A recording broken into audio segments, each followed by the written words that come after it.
Hi there, welcome to Pour the Love of Art. I just realized we're about a month away from Valentine's Day, so I'm doing a love-inspired pour today. It's a bottle bottom pour. I just cut off the bottom of a Diet Dr. Pepper. I'm using a 10 by 10 canvas. I've taped off the back, and I have it on my old Lazy Susan that I'm going to use to spin it around after I've done the pour. I am using Acrylic Chrome Orange, Acrylic Red, Liquitex Basics Gold, and Liquitex Basics Quinacridone Magenta. I'll also be using Artist Loft White. So I'm going to layer all the colors into a cup. And I basically have this mixed the way I would for a ring pour. The paints are a little bit thicker. It's 1 part paint, 2 parts Floetrol, a little bit of water, not very much at all. And I like to do my ring pours with thicker paint, so you'll see that it's slower moving when I get to the pour. I have my paint layered and I'm ready to start pouring. A note here, the bottle bottom wasn't cut straight, so it is a little angled, so there is paint flowing more to one side. You're about to see paint go off of one of the edges.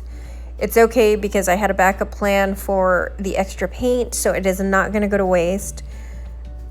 But if you want the bottle bottom pour to retain its pattern, you want to make sure it's level, that the surface you're working on is level, and also that the bottle bottom is cut straight so that you don't have it tilting to one side.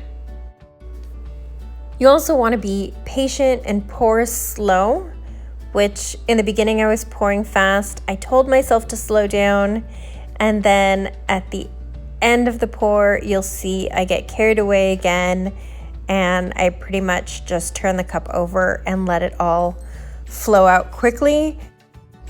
Now that I've poured all the paint, I want to get the bottle bottom off without completely wrecking it, which is a little tricky to just grab it. So I used one of my mixing sticks to pull up the edge and lift it off.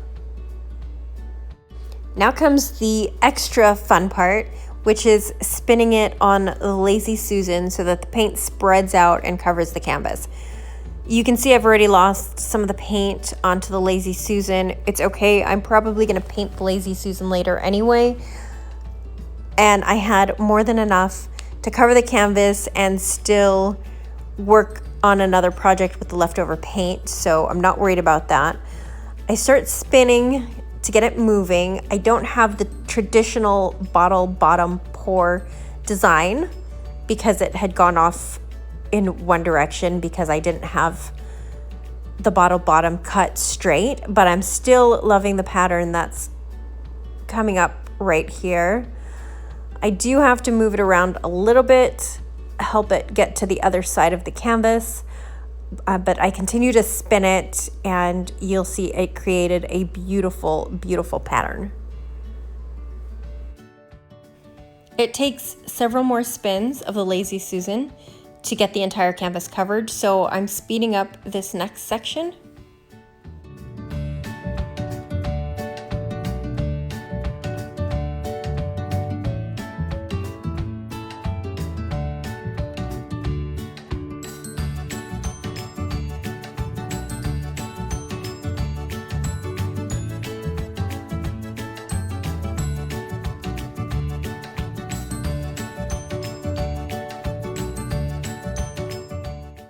And here it is, all done.